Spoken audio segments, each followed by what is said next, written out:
What's good, family? It's my sprint. Everything written down turns into goals accomplished. And today, our topic is viewing consistency as longevity. And I say this because a lot of people will be consistent, but the timeline is very short. So, for instance, my goal, as far as being consistent with journaling and writing in general, I see it as a lifetime thing.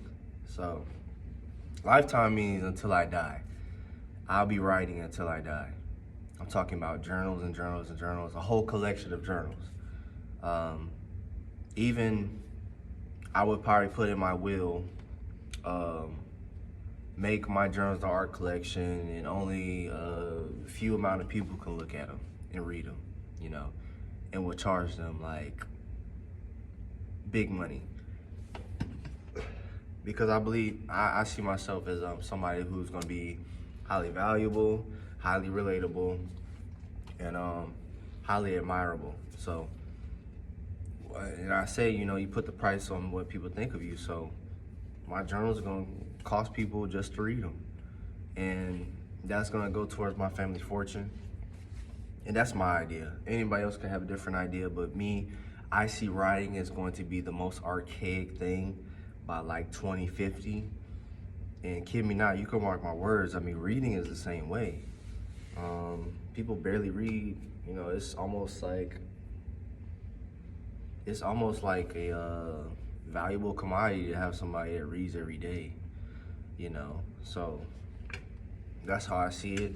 And I know a lot of times I would say I'm consistent, but it could be for a short amount of time, right?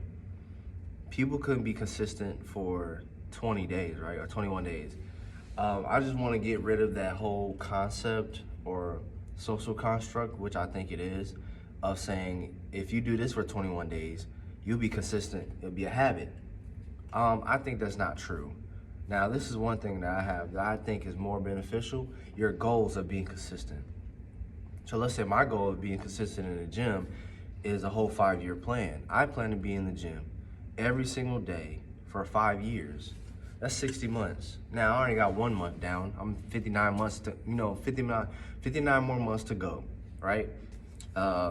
And actually have little cues for when I go to the gym. So I wake up at 4 in the morning, right?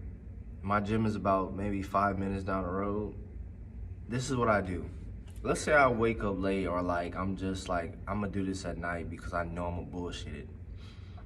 So I would still go to the gym, right? And I would take a shower at the gym instead of taking a shower at my house. Why do I do this? Why do I do this? This is insane, right?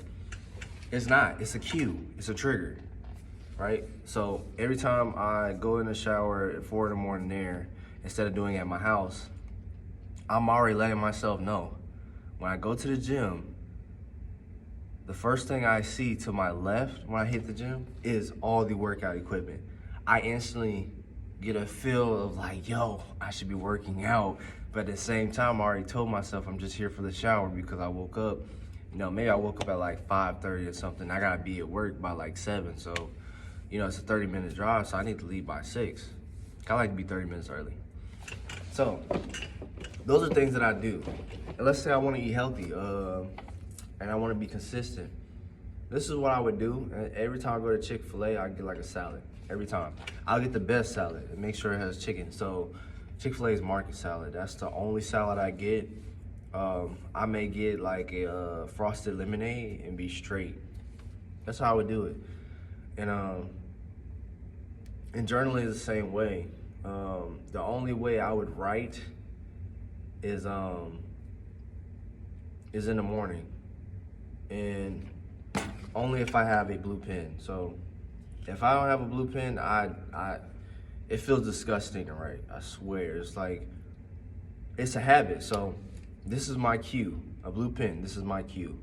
If I see a black pen, nothing really comes to mind as far as like trying to write. Right, at least journaling, or like writing something creative. It doesn't come to mind for me. And black pen's more like writing on a signature or whatever, or just, writing on a date or some shit like that. But it doesn't come to mind as far as journaling and being creative. And I would go to say this, you just have to really know yourself with these cues, right? So I've noticed this when I was younger. I think it was like 10 years ago. I'm 26 now. So let's say a decade ago, I've noticed this. I used to play video games, but it was only on Fridays, right? Friday nights. Why? Why Friday nights? And I would say it always felt good. I think it felt good. This was when I was going to college, right? That I noticed that, but I always done it. I've done it since I was 16. I always, I think some factors that might have played out was, it was wintertime, it's cold. Friday is always, the best time to do anything really that's fun. So I think that was why at the time. And it always triggered me in my head when I'm playing video games. I feel so good. I feel like just like when I was at my college parties on Fridays, Friday nights. It feels so good, But the thing is about playing video games as far as partying is a lot of substances and you stay out longer. That's the only thing that I was like, man, I miss playing video games and all this, that, and the third. But there's certain things that I look back on that I remember in the past. They're actual valuable, and it actually made me remember certain things about myself that trigger me to do certain things. So like, let's say I go to the library now, right? But I've always been going to the library. Soon as I graduated high school and got my hand-me-down vehicle, I used to go to the library every damn day. At first, I started going to the library just to get games and check them out because that's what we can do. But after a while, I was like, man, I want to learn like more stuff, like whatever it is, like businesses and just learn how to run businesses and finance and all the other stuff. Those things that really gonna help me strive and be wealthy, right? So I already had the mindset of trying to build wealth. It just didn't click because certain factors were forcing me not to get there, right? And it's mostly psychological factors, like my household, the way they thought, the way they did things, and not having a mentor that actually been through those things and actually had the same background as me, but actually made it. I have that now, so it's even better because I'm 26, I'm still young. I didn't, wait that long. But I always told myself when I started my journey, which was like 20 years old, it was like 6 years ago,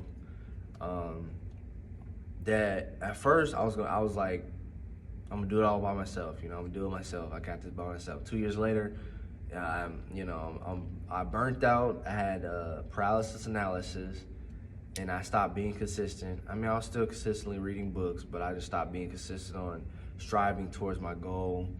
I realized how hard it was. People don't really support you when you're trying to run a business, but they'll support you for your job. That whole adage that they say. But it's true. It's true if you in it. Yeah, it's true if you're in it. But if you're on the outside looking in, you probably wouldn't think that. But I started to figure it out. It was more of a psychological problem because there's a saying, the universe is mental. Tristis Megistus, or Thoth, or whatever y'all want to say it is. For those who know who that is, but the universe is mental, and that is true. The way you think is what you get, literally. So whatever you think is what you get out. So within, so without. As a man thinketh, so is he. So I had to really change my thought process before I even try to get to those things. Now, I came up with affirmations. I think that was the book that really did it for me was Think and Grow Rich.